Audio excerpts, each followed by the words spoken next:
$13 million. They're not paying out because of police wrongdoing. They're paying it out to police. We'll explain. The reporting comes from the LA Times. A jury awarded $13.1 million in damages. That was on Wednesday. And 2 male Los Angeles police officers who sued the city for gender discrimination, alleging they were singled out in an internal investigation into whoever drew a Hitler-like mustache on an arrestee, are getting the money. The case stems from a January 2017 incident in which officers Stephen Glick, Alfred Garcia, and their 2 female police partners responded to a suspected drunk driving collision. Again, they're reporting from the LA Times, who's chronicled the suit. The officers arrested a motorist after he was found passed out in his jail cell. He was taken to an area hospital, according to the suit. 2 days later, the man lodged a complaint with the police department alleging that his eyebrows and mustache had been shaved off and someone had drawn various objects on his body with a Sharpie, including that Hitler-style mustache, eyebrows, male genitalia, and also spelled out a Spanish slur that roughly translates to male prostitute.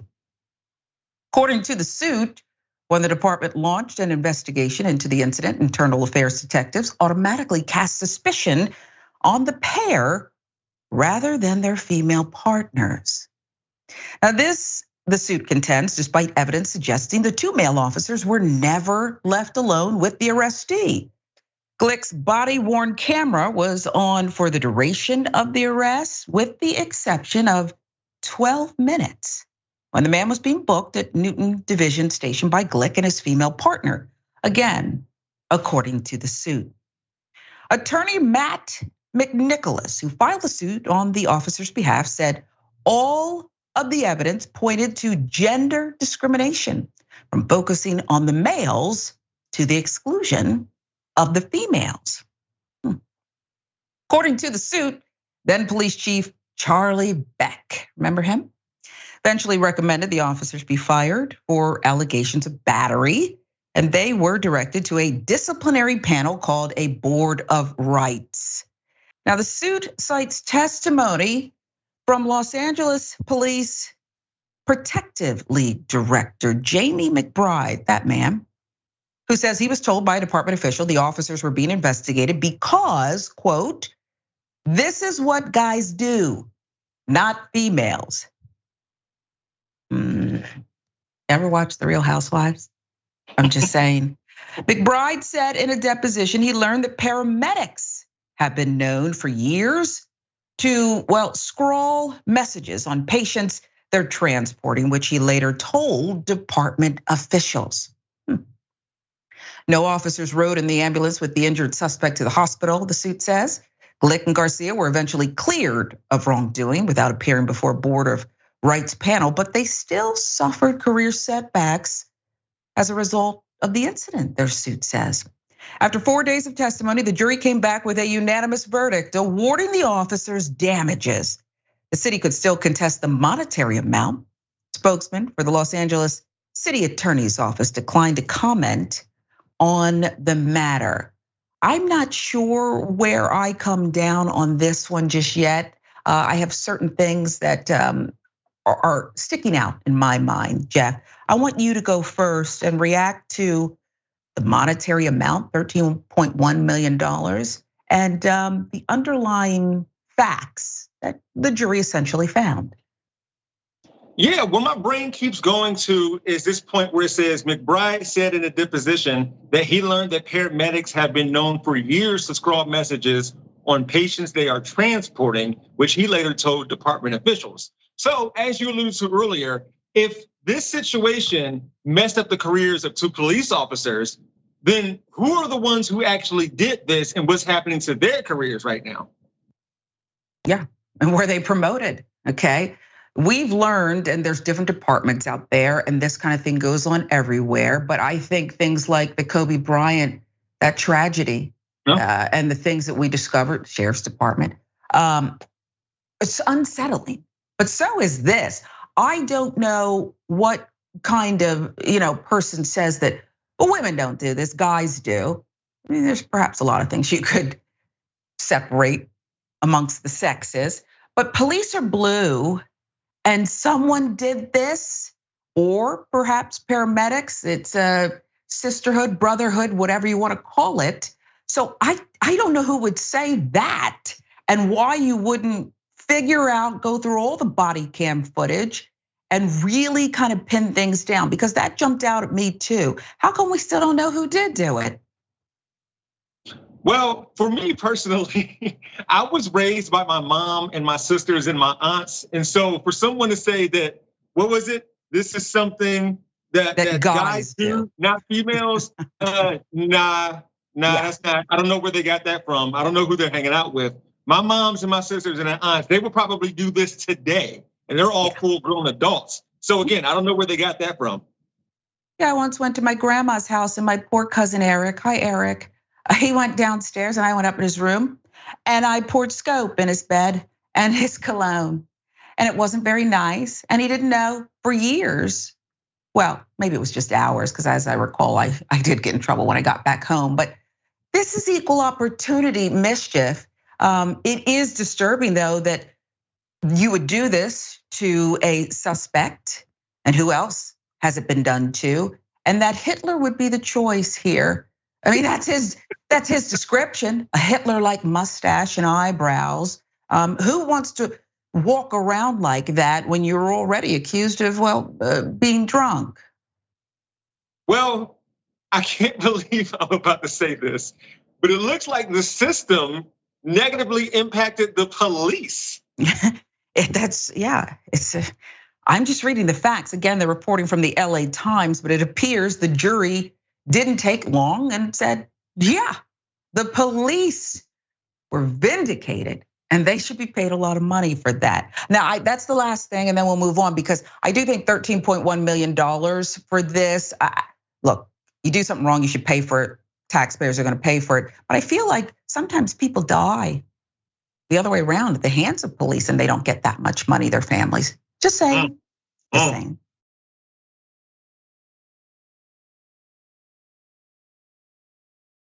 Let's move on to the strike that doesn't seem to be ending anytime soon. And there's different factions now joining forces. Actors Union going on strike along with the Writers Union. 72 days into the WGA writer strike, SAG-AFTRA, the Actors Union will join their entertainment brethren on the picket line. Union leadership announced the strike during a press conference Thursday afternoon and said it would commence at midnight after the Alliance of Motion Picture and Television Producers refused to meaningfully engage on some topics and on others completely stonewalled SAG-AFTRA during negotiations, according to Union President Fran Drescher.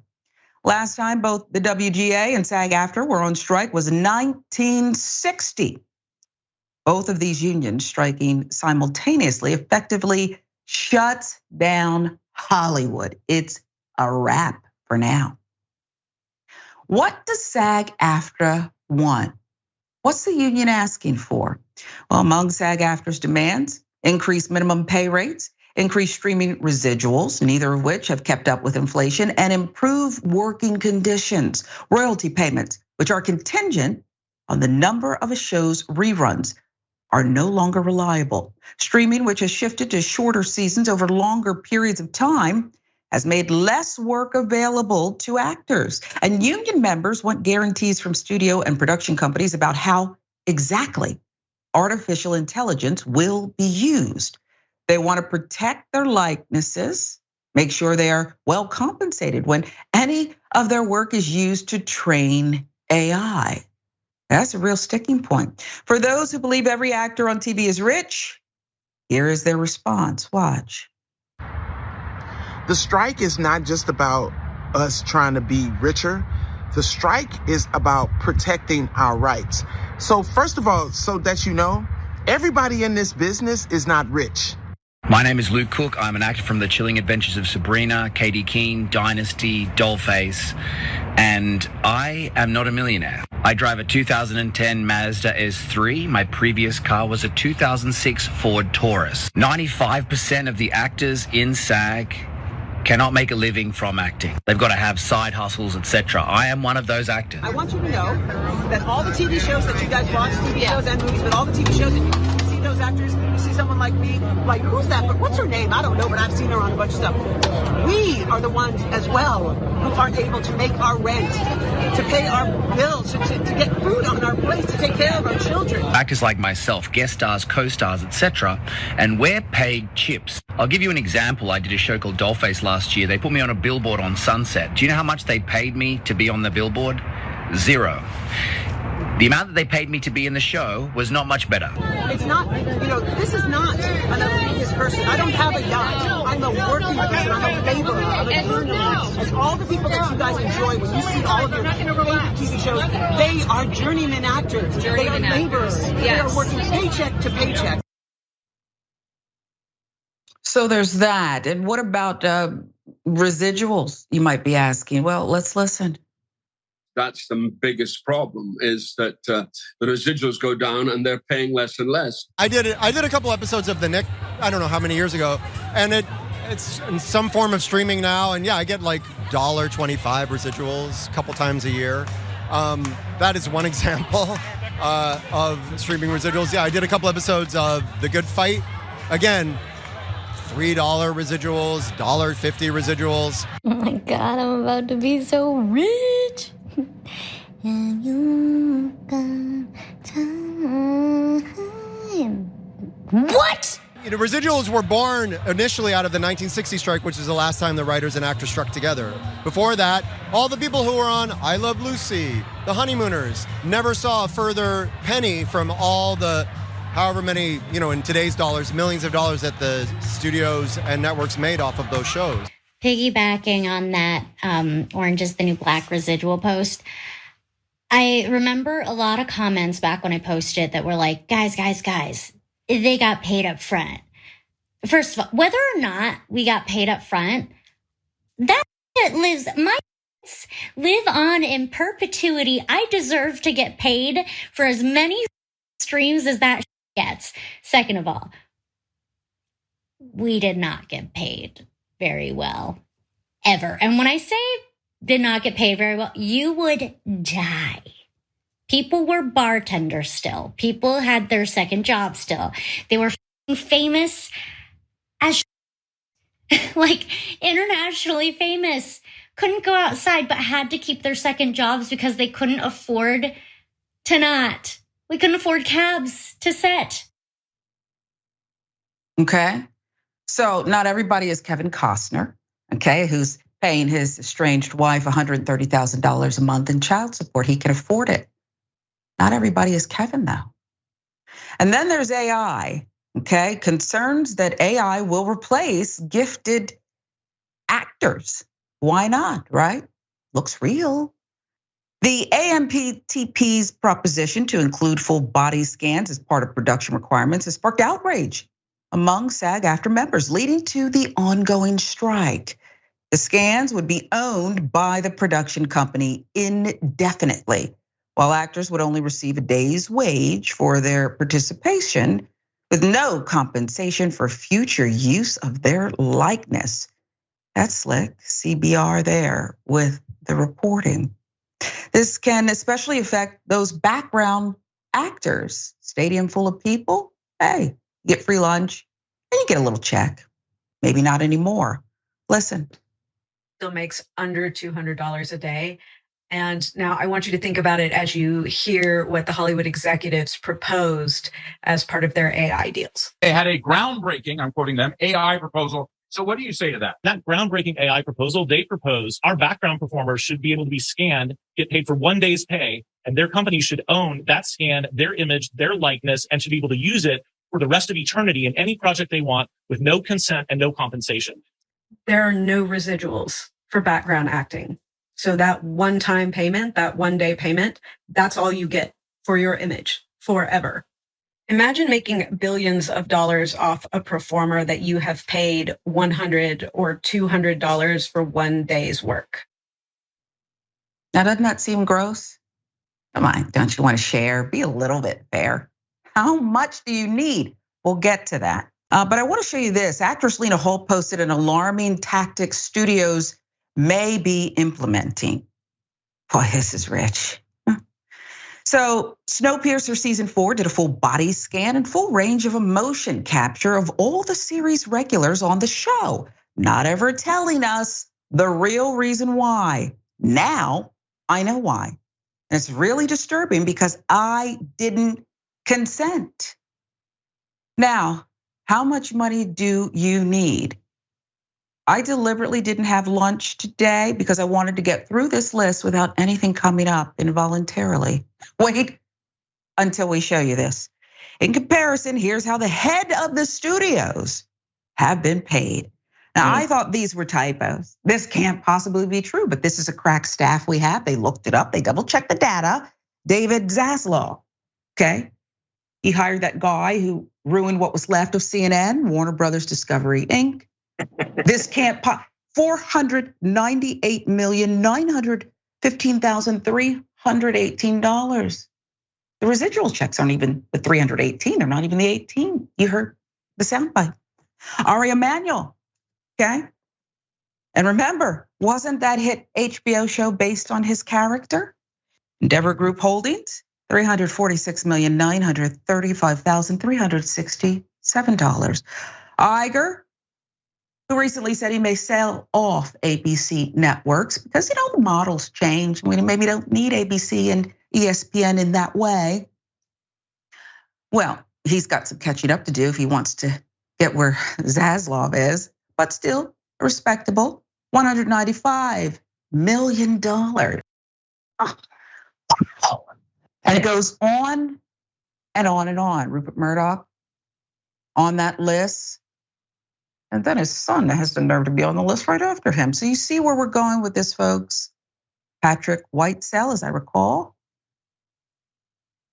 That's Jeff Bezos' girlfriend's, fiance's ex-husband, okay? There's a lot of money in Hollywood, just not for so many gifted actors, writers. It's incredible. That list from CNBC, again, I didn't eat, okay, because I knew I had to get through it. Then there's the callous comments from studio heads. Bob Iger, as we mentioned, the CEO of Disney, telling CNBC Thursday morning that the writer's strike and potential SAG strike were, quote, very disturbing. There's a level of expectation that they have that is just not realistic, he said. 195 million a year? They're not realistic. Unfortunately, this flippant attitude from AMPTP comes as no surprise if you've been following the writer's strike. Earlier this week, a studio exec told Deadline the end game is to allow things to drag on until union members start losing their apartments and losing their houses. Jezebel. Sounds like my ex in court. That last statement prompted this response from actor Ron Perlman. Listen. One thing before I get off this. Who said we're going to keep this thing going until people start losing their houses and their apartments? Listen to me. There's a lot of ways to lose your house. Some of it is financial. Some of it is karma. And some of it is just figuring out who the said that. And we know who said that. And where he lives. There's a lot of ways to lose your house. You wish that on people. You wish that families starve while you're making $27 million a year for creating nothing. Be careful. Be really careful. Because that's the kind of that stirs up.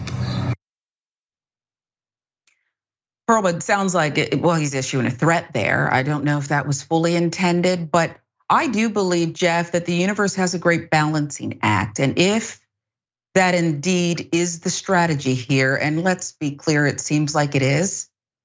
Doesn't seem to be, as Fran Drescher, the president of SAG-AFTRA said, negotiate in good faith. The universe has a great balancing act. Where does this end, Jeff?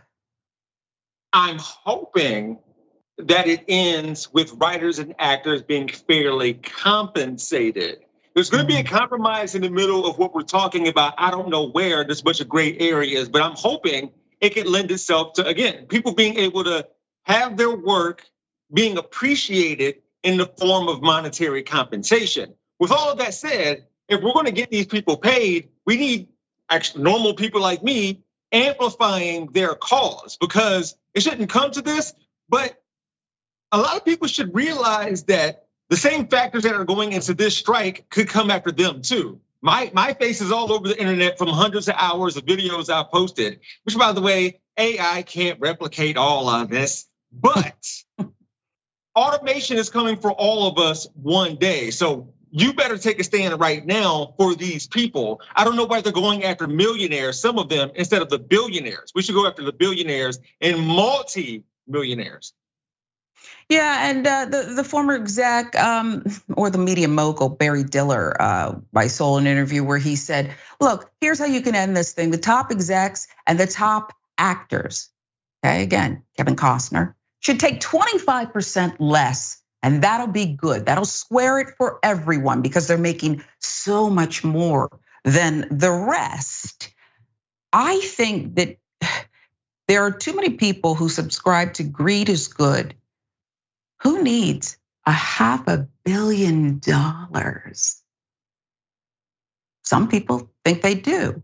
Would that be enough? Do you see any compromise here between the haves and the have-nots? Sharon, as you listed earlier, the Murdoch family are definitely the haves.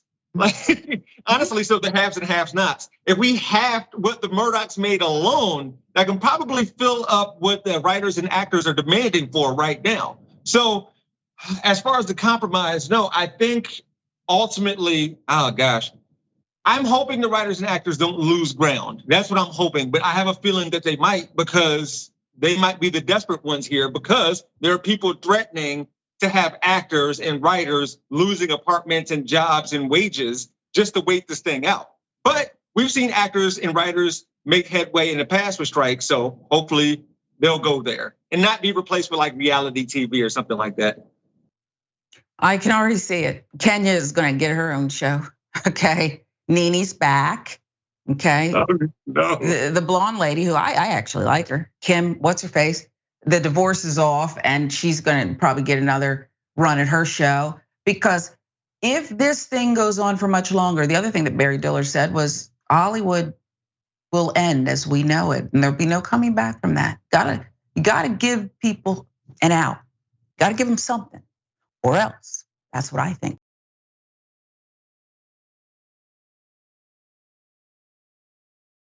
Welcome back to Indisputable. I'm Sharon Reed in for Dr. Rashad Ritchie. Jeff Wiggins is our special co-host today. Thank you, Jeff. Always appreciate your insight. Let's get some comments. A lot of people are responding to the actors union going on strike along with the writers union. TYT member Jenny B says, "It continues to amaze me how inflated CEO pay is across all industries. How these few people can think their paltry contributions compared to the hundreds or thousands of employees are worth so much more than everyone else. It's a disgusting system. And it seems to be a real club. They get repurposed into the next gig and they don't want anybody new in. It's just the way it is." We appreciate you, Jenny. Next TYT reporter, Adam Conover said that after Bob Iger made that statement, they got an influx of donations to the union. Remember, Bob Iger says that, they got to be willing to compromise. They're unrealistic, whatever. Okay. YouTube now. Mosquito Bite says this about the cops who got $13.1 million for being accused of drawing a Hitler mustache on a suspect. They thought they were in a police academy movie. Again, they were exonerated by a jury. We don't know who really did it. Also did a slur that translated, it was in Spanish, to male prostitute. Winston Sayer says, "Fine, upstanding officers," tongue in cheek. And Grumpy Cat, I agree with you. The amount is outrageous. One or two more for you. See, Michael Henson, thank you so much. I appreciate you. always for your contributions. Sounds fishy. If it was me and I knew I was innocent, I wouldn't have to say they discriminated due to gender. I would have just said, I ain't do it, okay? I think that was basically the defense, but there was legalese around that, see, Michael, but point well taken. And finally, about the actors, again, Tyler Hackner, thank you to you as well. Solidarity with writers and actors. And that's really the point, Jeff. They've got to stick together, because if they divide and conquer here, there's that. But actors want good material. They need each other, and it's good to see them standing together. Other people stick together for other reasons. And I do want you to, take this one and drink it in, if you will. I hope Karen would. You want to call the police on them for having a barbecue on a Sunday. You're still free! Back off! I'm going to tell them there's an African-American man threatening my life. Be more Asian people here. There will be more Asian people here. What are you doing? What are you doing? Are you stand proud for this country? Next time we're gonna come. Are you stand proud? Next time we'll count 10 deep. Okay, we're gonna come more Asians. What are you doing? Don't worry, we'll come more. What are you doing? Are you stand proud for this country? You don't belong here. Ooh, y'all hear that? You don't belong here. Y'all heard that? Y'all heard that? Y'all heard that? Yeah. I wish I could get the license plate. My family fought for this country, bitch. No, you got to take over the. Really? We can tell we're collaborating. What a collaboration. You guys stole the Indian land. Collaboration. You're the most racist I ever saw. I don't know about that. Just God damn. The truth comes out. You're the racist. People, don't go over there. They might say something. So you just want to enjoy a nice afternoon at the lake with your family, and you run into a couple. He has on swim trunks, I suppose, with those stars all over them. Again, they're patriots in their view. She has on a bikini, a saggy bottom, and I don't know what that was about. It was very saggy. And they were spewing hate. Well, if you get in the water and think, it just looked. It was ill-fitted, and that's not even the point. It was what they were spewing, Jeff, and I want you to react to it, because I heard the usual fare. I fought for this country, blah, blah, blah, blah, blah. And by the way, I know I am, but what are you? Or I know you are, but what am I? You're the racist too, however that goes. So it's just not original, but they look the part too. Okay, so there must be something I'm missing. The people behind the camera, those who are recording, did he say they were Asian, or what did he say about them? I kind of missed that part towards the beginning. I did as well, but I heard some reference there, and I think that was perhaps well, not an allegation, but what they were hurling at someone and demonizing them over perhaps their race. Right, okay. Well, whether about their race or nationality, as a Black person, I've been told by men exactly like that person that, well, Asians are doing well. Why aren't your people doing that? I can imagine him saying something like that a week ago. And now all of a sudden, he has an issue with Asians being in his vicinity. It's kind of like they kind of make up things as they go along. So I don't want to group anyone with him, but I've seen people like him before. It's nothing new. It's nothing new. Like I said, not so original. But again, this is my country was the theme, the tone. And so I can attack at will, and I can flip you off. And who knows? They probably went to enjoy lunch, and on their way there, they probably took aim at a few beer cans, okay? And shot those up and moved on to the next ethnic group that they wanted to attack.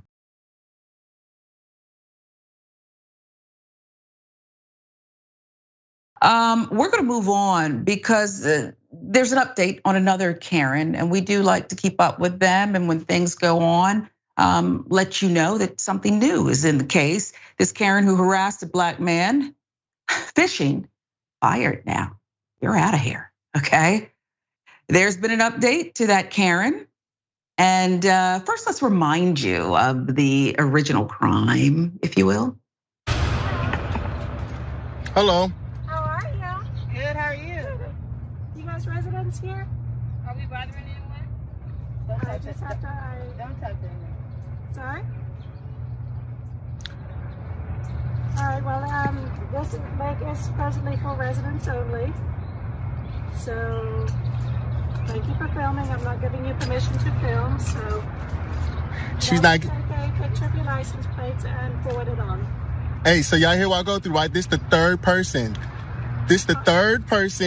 I'm in my own neighborhood, and a white person came and bothered me while I'm fishing. Another white person came and bothered me while I'm fishing. This is the third time. She's like, oh, no, I'm not giving you permission to film. This is my phone. I can film and do whatever I want. I study the law. I study the law.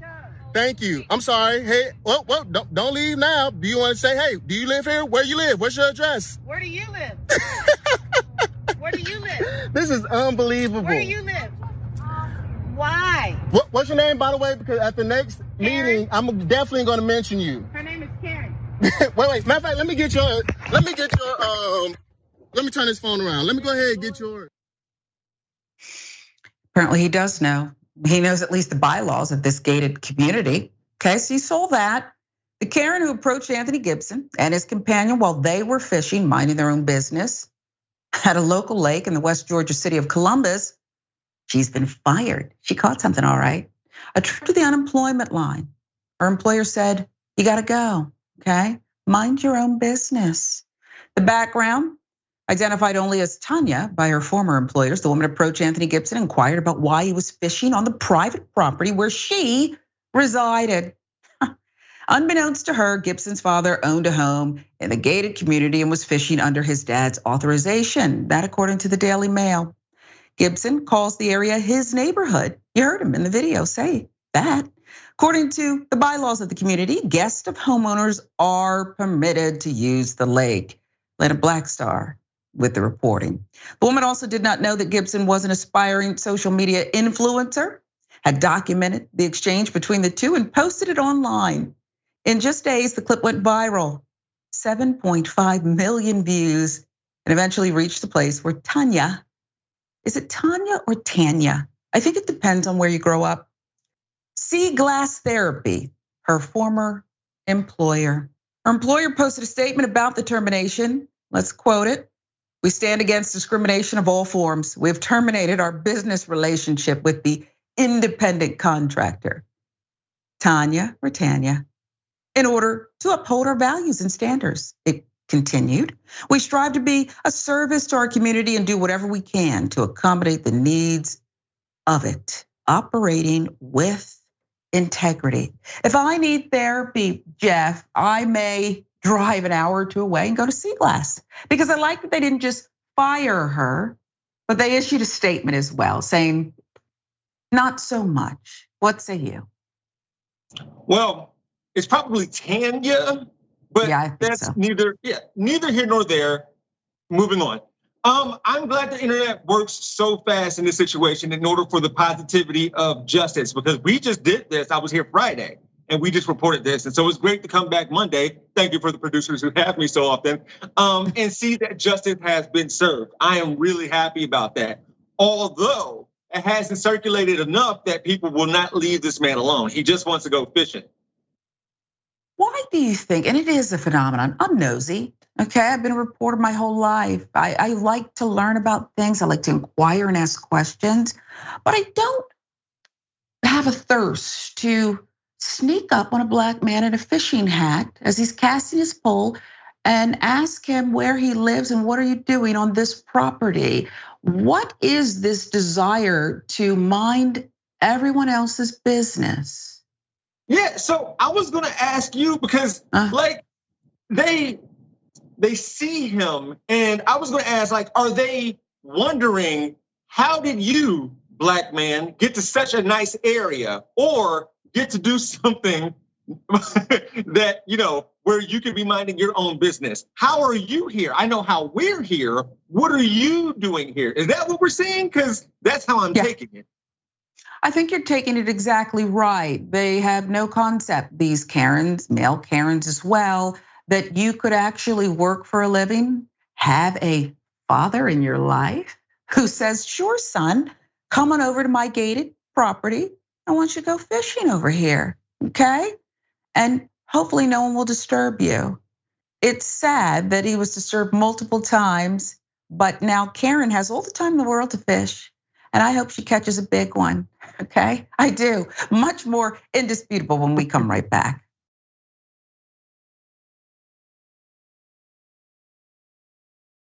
Welcome back to Indisputable. I'm Sharon Reed in for Dr. Rashad Ritchie. Jeff Wiggins is our special guest co-host today. We've had an eclectic mix of stories, if you will, and you're already commenting on them. So let's get you some of the comments. YouTube, Snack Panther, well, is asking a question that I think all of us in our minds, if we didn't blurt it out, we're thinking when we saw the story of the racist, patriotic Karen couple harassing the group by a lake. A simple question, the hell is this, okay? I'd like to know as well, but they just keep, they're not going to stop, Snack Panther. Jamal G, the woman who was harassing the black man fishing in the update. And as you mentioned, Jeff, we revealed the story on Friday. Today is Monday. She's fired. And Jamal G says consequences, repercussions, believe that. We do. And now she does as well. We want to thank Bernie, the Kiwi Dragon, member for 13 months. Appreciate you a lot. Fishing guy, I baited my hooks with bait to draw fish. I didn't think I'd be catching more Karens than fish, okay? Well, it works out like that if you dare dip a toe into a gated community that Karen, was she barefoot, by the way, Jeff? I felt like she was barefoot, but I don't know. In my mind, she was, yes. Yeah, exactly. It is what it is. We'll get you one more, and I think this is an important point. Country music, there's gotta be a song or two, no matter who you are, who you can't get out of your head. My mother used to listen to Kenny Rogers, okay? Patsy, what's her name? Cline, is it? She used to love them. And now here comes Luke Combs' cover of Tracy Chapman's song, but it's causing much debate. See what you think. Country music star Luke Combs has topped the country music charts with a cover of Tracy Chapman's song, Fast Car. But decades prior, as a black queer woman, Chapman would have almost zero chance of that achievement herself in country music. Musicians of color in country music, the numbers remain bleak. Recent study by data journalist Jan Deem and musicologist Jada Watson reported that fewer than 0.5% of songs played on country radio in 2022 were by women of color and LGBTQ+ artists. Watson's previous work shows that songs by women of color and LGBTQ+ artists were largely excluded from radio playlists for most of the 2 decades prior. Washington Post with the reporting, Emily Yar doing the legwork here. Similar pattern has existed in country music for years, said Tanner Davenport, a Nashville native, co-director of the Black Opry. White country singers struck gold this past decade, releasing songs heavily influenced by R&B and hip hop, but few black artists are even signed to major Nashville labels. I wonder why. The immediate success of Combs' Fast Car, Davenport said, kind of just proves that when you put a white face on black art, it seems to be consumed a lot easier. And we should tell you, this is nothing new. In the past, artists like Pat Boone, Elvis Presley, they established, if you will, their careers with covers of songs made by black artists like Fats Domino and Big Mama Thornton, respectively. And look at the legacy that lives on. Despite this, Chapman was gracious about the cover. I never expected to find myself on the country charts, but I'm honored to be there. I'm happy for Luke and his success and grateful that new fans have found and embraced Fast Car. Very diplomatic she's been. I don't know what other way she could be. The Washington Post has said what perhaps others, many even, feel about this. You weigh in first, Jeff. So this might be a situation where multiple things are true at the same time. Yes, we know that many white artists take black work and make themselves famous for it when those black artists couldn't have made it into industry for themselves because of how they look. Now, Tracy Chapman's song was big and famous in its time. I think it was a folk song. I think it's pretty much considered a folk song in its genre.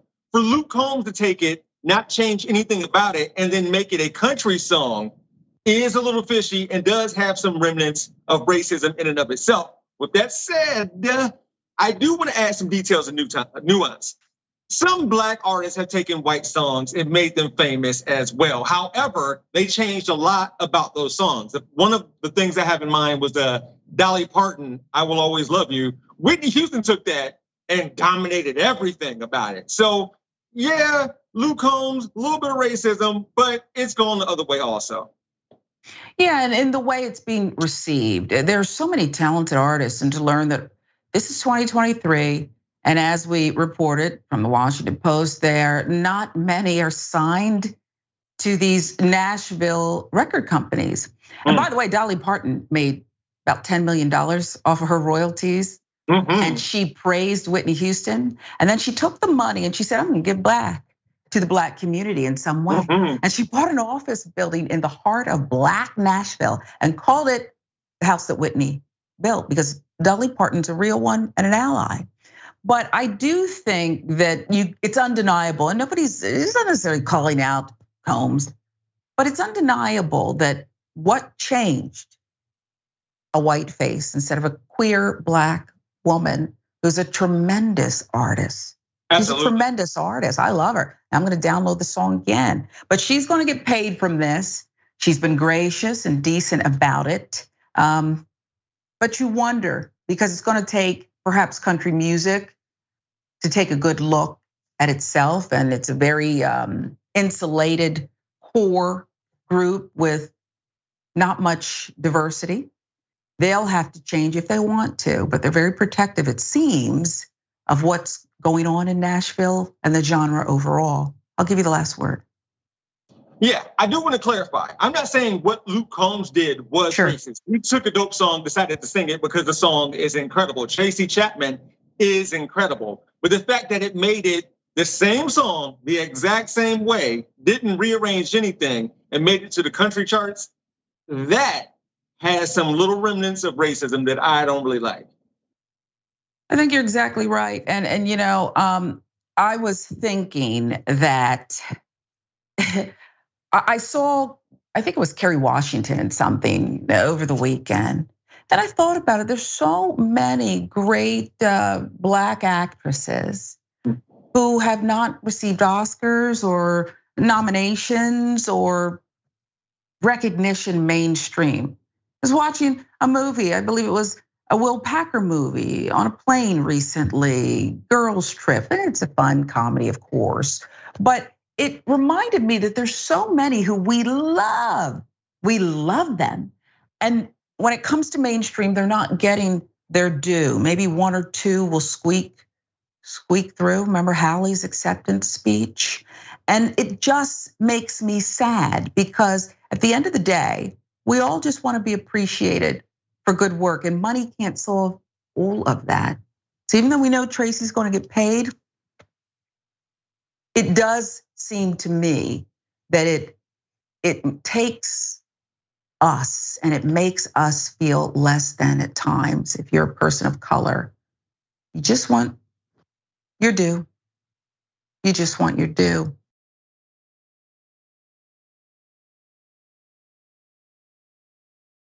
And maybe that feeds seamlessly into this next story, because it's a real concern. Women of color using harmful skin lightening products, real concern. Skin lightening, also called whitening or bleaching, is a multi-billion-dollar industry. Products that can damage the skin and that researchers say promote a dangerous message about beauty, social value. But people who use these products, primarily marketed to women, seldom understand the health risks of using the over-the-counter chemicals. Northwestern University researchers found in a study recently published in the International Journal of Women's Dermatology. Shar Adams of NBC News with the reporting. Now, the researchers surveyed hundreds of people, majority of them black women, Many of the respondents reported using skin lightening products, with a portion admitting that they didn't know the products contain harmful ingredients. Okay, mercury cause rashes, swelling, discoloration, and more. The study's lead author is Dr.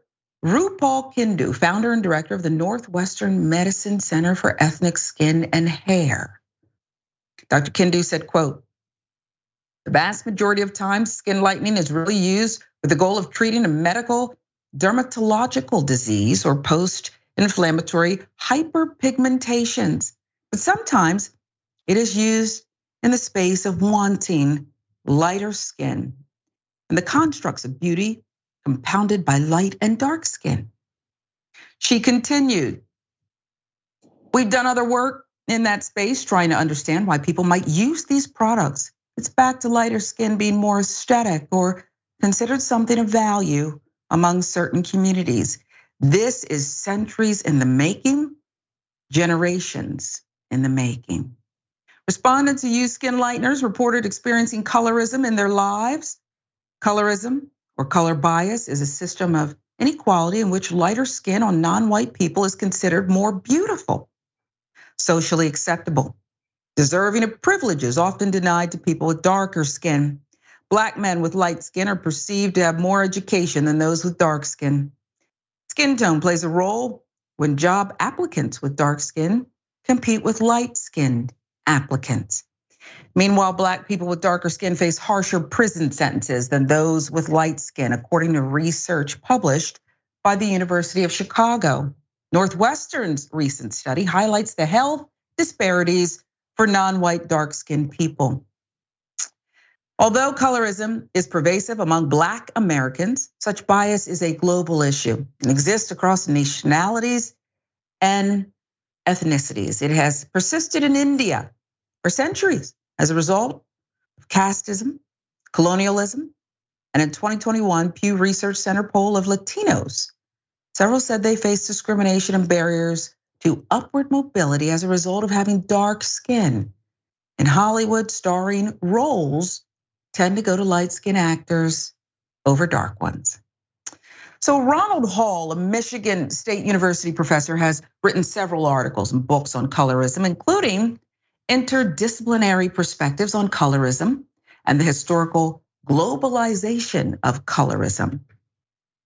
Let's quote the professor. "The one common denominator that I can point to, we're all dominated by Eurocentric power structures, which define our ideals. Whiteness has been idealized. People of color don't think about that. They just buy into expressing those ideals." Both Kindu and Hall agree that because whiteness is linked to social value and upward mobility, people are often willing to take great risks to obtain lighter skin. Skin lightening industry has faced criticism for years, especially as the US Food and Drug Administration warned consumers as recently as last year about the dangers of illegally marketed over-the-counter lightening products. These products often contain toxic ingredients, can cause permanent damage if used for long periods of time. Kindu said, still, these ingredients remain widely available in products sold in stores, online, and through social media. Now, Hall said the first step in eradicating colorism and its consequences is to adequately confront the problem. This is an issue that every African American, every person of color knows and experiences, said Hall. But people don't want to talk about it. They want to pretend it doesn't exist. So that, in effect, really sustains it. Once you confront it, then you can act on it. So, Jeff, the authors, the reporting, were people of color, okay? We know this is a thing. How do we talk about it in a society that won't even allow us to read certain books in some states and jurisdictions anymore? Where do we go with this?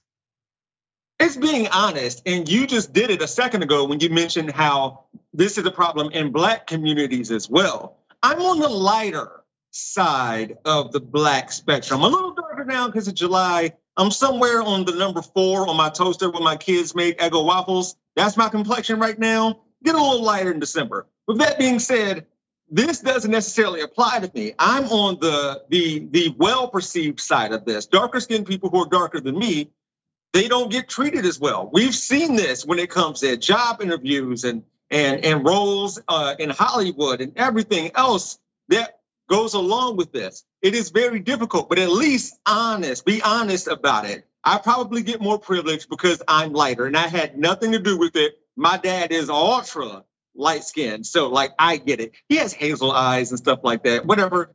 Yeah, so yeah, at least be honest about it and be forthright when it comes to this information. Yeah, I couldn't agree more. I used to tell my daughter when I finally taught her how to make coffee for me that I want it to look like this. You understand? That's how much cream I want you to put in it because this is how I like my coffee. Okay, and she got it. Okay, a couple of things. The warnings. Here's the thing. If you've been brought up in a society that tells you that you are less than and you cannot achieve all that you dream to be, including when you look in the mirror feeling good about yourself, be damned the warnings. Women, all people are willing to take the risk. It really feels like that. That it's not that they don't know by and large, it's that they don't want to know or they don't care. It's worth it to just be in that lighter club.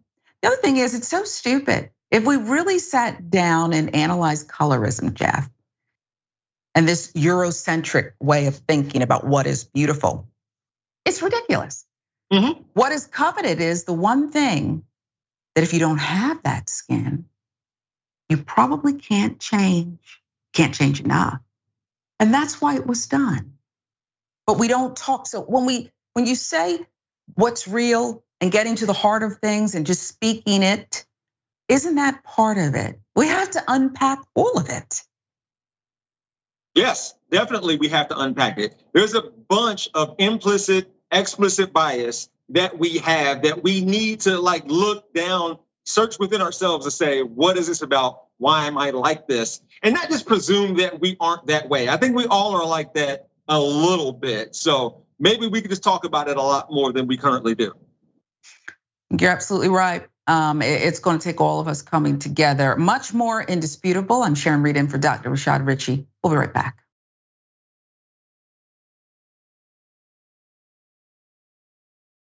Welcome back to Indisputable. I'm Sharon Reed in for Dr. Rashad Ritchie, who has the day off. Let's launch right into it. You ever been waiting on your money? Waiting on a check to clear or waiting on a deposit, a paycheck? Who knows? Well, this woman knows about it. She is suing the bank after it took her $24,000 disability check. In Illinois, Charlotte Warren received a check from the US Treasury for $24,158.14 for back payment of disability funds due to her severe asthma and other disabilities. Next day, she went to a local bank in Naperville, Illinois. April 17th, she was shocked to see her account was closed and the bank had no explanation as to why. Where's my money? Okay, give you a little background on the failed withdrawal.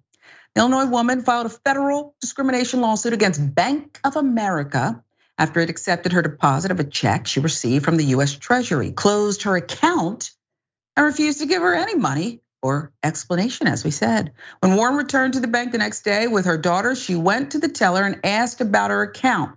The teller responded saying, "No, you don't have an account." Lana Blackstar with the details. Charlotte's daughter, Shavana, assured the bank teller that it was a government check. There's not much to figure out. It's a government check. It's easy to verify. Her funds should be available right now, said Shavana to the teller. The bank then told Charlotte, "There's nothing we can do." "There has to be something you can do," Charlotte responded to the teller. Shortly after the deflection, Charlotte and her daughter left the bank without any money, but with so many questions, unanswered questions. They were confused and angry. Charlotte was frustrated after they left the bank and told NBC Chicago News, "After fighting for it all this time, I don't have anything. You could just take it away and you're okay with it." She expresses that she, quote, had to fight to battle with the Social Security Disability Insurance Office to receive the funds. And now they were being denied by the bank because they questioned the validity of the check. The biggest one that got me was when the manager said sometimes they have drug deals. Can you imagine? Charlotte told NBC Chicago. Or criminal activities linked to large accounts. Bank of America also closed her account just days after she opened it. More than a month passed and the bank offered no valid explanation. So the Warrens decided to hire Gail Eisenberg as their attorney. After Eisenberg took over the case and attempted to negotiate with the bank, they were ignored, resulting in the attorney filing for a federal discrimination lawsuit against Bank of America. We certainly believe it was intentional discrimination, Eisenberg told NBC Chicago. This is a US Treasury check, so the circumstances under which a hold would have been appropriate are confounding. And then there were all the excuses for this. The woman fought for her check, it's valid, and she just wanted her money. According to CBS Chicago, checks from the US Treasury are typically available the next day. And federal law says that a hold shouldn't be more than 9 days. The bank says its actions were consistent with regulatory funds availability requirements, and her account was flagged by analytics, which have rules in place to prevent fraud. I'd love to see, let's pause right there. I'd love to see how these analytics, okay? And how they decide whose accounts to flag. I'm no computer wizard, but something, what's that I smell, okay? We'll give you more. Wow, I need to see it. After 50 days in a 7-week battle, Charlotte won her federal lawsuit and her funds were returned to her. Bank of America also never provided any explanation as to why her check was held for 50 days, but says they regret the amount of time it took to get her money back. It's so frustrating to be Black in America and not be able to do simple things. Again, Atlanta Black Star with the quote there. And isn't that what we're talking about? When trauma's all of it. I just want to check the mail without Karen popping up. Go fishing. I just want to cash my check. And why is everyone attacking me? That's what it's like being Black in America too often, Jeff. I want the analytics here. I'm like salivating. Do you know what they are?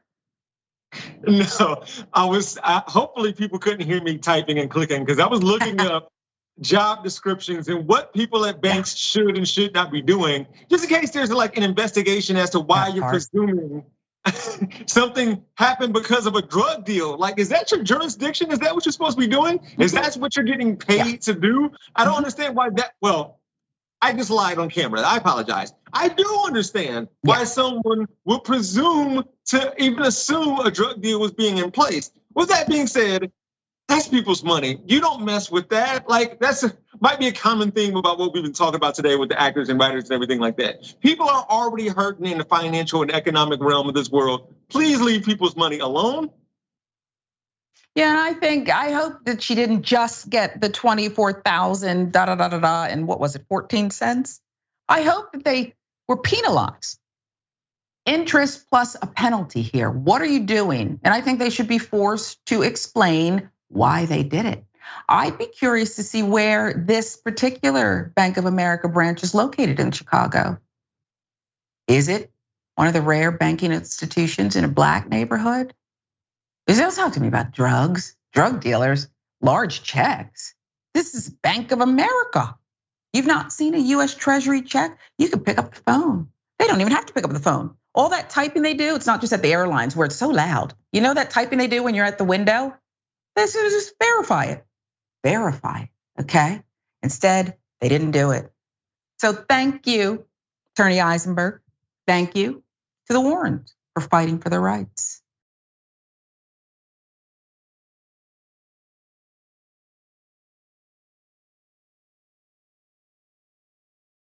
New York cops kill a mentally ill individual while he's eating fruit. Let's put up the picture full mass. Now an investigation is being ordered. New York Attorney General orders an investigation into the killing of a mentally ill man who was having an episode. Jarrell Garris, 37 years of age, died 1 week after being shot by an officer in New Rochelle, New York, after being accused of stealing fruit. That's according to Fox 5 New York. Garris was approached by police around 4:30 p.m. after he was allegedly seen eating a banana and grapes from a grocery store in Lincoln Avenue near North Avenue. After 911 was called, Mr. Garris was approached by Detective Stephen Kahn and officers Carrie Bird and Gabrielle Chavery about food theft. The situation escalated when Garris, the victim, decided to avoid the officers by crossing the street with his hands in his pocket. Remember, he was experiencing a mental health episode. One of the officers said, "Hey, listen, we're just trying to have a conversation. What were you doing in the store? You were eating the food?" ? Shortly after no answer from Garris, "You're under arrest," said Officer Khan. Then Garris asked, "For what?" Coincidental body cam failure. Immediately following the questions and responses between the officers and Mr. Garris, the body cam video then shows two of the officers attempted to arrest Garris, and a struggle ensues as one of the officers yells to taser him. A few seconds later, the male cop yells, "He's got a gun, he's got a gun." The video, which at this point appears to show Garris with a small object in one hand, ends before the actual shooting. According to the police, Garris went for one of the officers' guns. Come to me. We've had officers tell us right here at Indisputable that they will yell gun in order to justify a killing. They've told us this off record. They've said it directly to us. They will yell the word gun to provide the legal defense necessary so that they can get away with murder. Now, why does that allow them to get away with murder? Because they are allowed to have what's called a subjective standard when it comes to killing somebody. Meaning, as long as they can prove that in their minds, they believe that there was a gun, even though there was not one. As long as they believed it was, they can kill someone legally. So they will yell gun when there's no gun. Now, when you hear the audio, he has a gun, is very different from he's trying to grab my gun, which wasn't said. This was part of the spin, ladies and gentlemen. Justice for Jarrell, all right? Garris died on Westchester Medical Center. He died at that medical center 1 week after being on life support, okay? During a New Rochelle City Council meeting on July 11th, the community demanded that all of the body cam footage be released in the name of transparency. That's the reason we have the body cams, release it. The family attorney, William O. Wagstaff III, says that the public has been given the veneer of transparency by only releasing part of the video. The family attorney said, quote, "We've gotten what appears to be a veneer of transparency. What true transparency means is releasing all video, all information.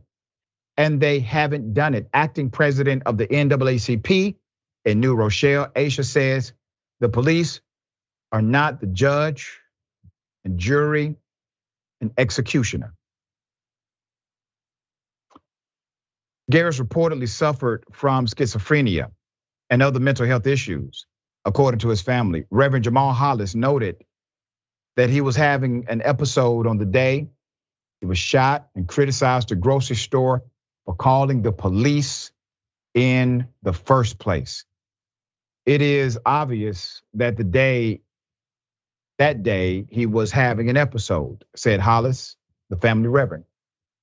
I think it's important to know that when you own a store in a community and you have the community patronize your business, there should be some know-how and empathy in how you treat everybody in that community. I concur 100%. These are community supported for-profit entities. They have an obligation to their local community. There was a situation in Atlanta where a convenience store had over 70 carjackings in less than 1 year. They refused to put up cameras. They refused to put security on the premises. And then a judge got carjacked at the same place. No one knew about the aggregate data of that many carjackings. Did I make the news? Now, when the judge got carjacked, all of a sudden, we all aware damn near 80 people have been carjacked in less than a year. It made it to my desk. I called the chairman of the county commission for Fulton County at that time. I said the store needs to have security cameras and they need to have a 24-hour security team in order to protect the residents. The chairman told me that he was powerless to do so.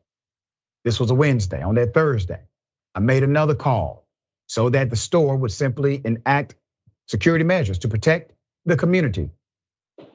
Nothing happened. That Friday, I called for my radio listeners to shut down that store, and they did. We shut down that store Monday, from Friday to Monday. Nobody could enter that property. On Monday, I got a call from the chairman of the county commission. They said, we think we've worked something out. On that Tuesday, they had a $20,000+ security system and a 24-hour security staff at that location. Don't allow these establishments to tell you no. They are in your community, all right? Yours. Okay, dear brother, this is once again another element of our cause and effect of how we deal with those experiencing a mental health crisis and the responsibility needed from not only law enforcement, but also private entities that benefit from the community. What say you? I'm glad you gave us detail about that last item that you presented, because it kind of gives me hope, but it's kind of also infuriating that it had to come to that, to where now there's suddenly not only funding, but know-how in order to get the necessary infrastructure to keep people safe. So with that said, as you alluded to earlier, when it comes to he's got a gun, never mind the fact that they didn't say he's trying to take my gun, he's got a gun. The same thing is said when it comes to resisting arrest. He's resisting, say it out loud a few times, then they can do what they came to do in the first place. No de-escalation techniques, none of that. Going straight to what they know how to do, which is brutality in this situation. Yeah, and many are saying, well, it was obvious he was having a mental health issue. This was not someone trying to commit crimes against humanity. We will follow this story, bring you updates as it comes.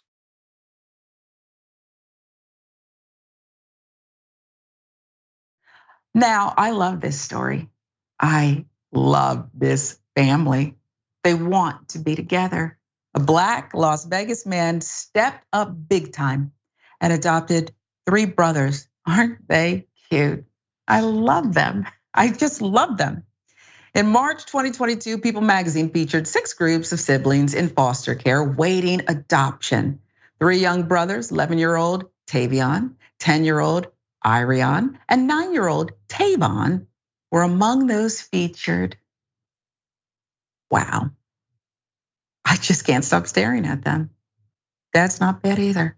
45-year-old Jason Smith, who works as a human resources exec at Caesars Entertainment in Las Vegas. He saw the article and he decided he and the boys would be a perfect match. Smith started fostering them in April 2022.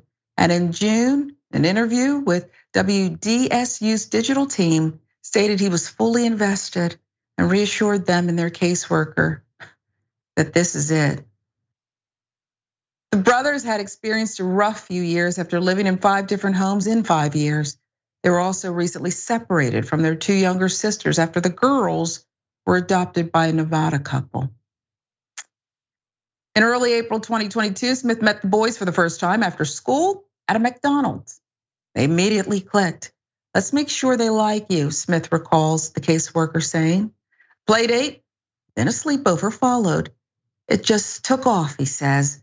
From day one, he treated them like they were his own, says Benaletta Simpkins. a caseworker in the Clark County Department of Children and Family Services. It was never about Jason, Simpkins adds. He was exactly what the kids needed. The trio had moved into Smith's home later that month. Then Smith officially became their legal guardian 9 months later. Smith told WDSU he felt compelled to adopt the boys to honor his deceased father and felt like he was passing along his father's legacy. The adoption was completed in Nevada, a courtroom there with 30 of his friends cheering him and 30 more watching online. Smith said the judge was, quote, blown away. And a black star with that nugget there. Smith is teaching the boys how to cook, clean, do laundry, and has them attending church regularly. He often takes them to Chili's or skateboarding or hiking after church. In addition to spending quality time with the trio, Smith makes plans once a month with the foster care parents of their younger sisters, Ayana 7, Shakia 4, for them all to hang out. We're living a normal life here, says Tavion, who is the oldest. Ariane, the middle child, says the best part is they are able to talk, help, and love each other. We get to have a family and we don't have to go to another house again and again and again. Ariane told People. The new father says the boys have brought purpose into his life. Foster care training prepares you for the worst, but I haven't experienced any of that, said Smith to People. He added, I wouldn't trade it for anything in the world. It's like God wanted us to be together. Black children are overrepresented in the US foster care system, according to the data. They spend a longer time in the system than white children. While Black children accounted for roughly 14% of the children in the nation in 2019, they made up 23% of the foster care population. I love this family, and I feel like they are indeed meant to be together. This is the best of the best stories, and to know that all these kids wanted, Jeff, was something simple, just a home so they could be together. It sounds like they enjoy doing the chores and helping and just being part of this nucleus. What say you? Well, in addition to how impressive it is for him to, for this man to foster 3 siblings so they can stay together and meet up with the parents who fostered their other siblings, what I like most is that the things that he does with these boys day to day, it's like he's raising them to be another version of him. So then maybe one day they can do the same thing he did for future kids who are in foster care. So this is a beautiful story.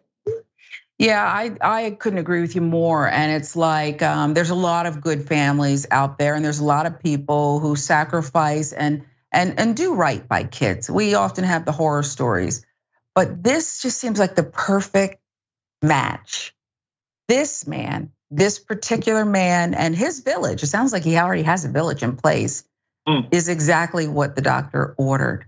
And the fact that he is taking his boys and making sure that they stay connected to their sisters is a beautiful thing. And I do, I've thought about adoption myself, didn't do it, but I hope that with all of the children who are just needing something, did it say 5 homes in 5 years, Jack? Mm-hmm. That's unconscionable for kids who just want to be what is quote unquote normal. I'll give you the last word and then we're out of here. Yeah, this man is providing the safety and security that we need, like the needs that we have. He's giving that. And that's all somebody was really seeking at this point. And he's giving them so much more. Yeah, he is.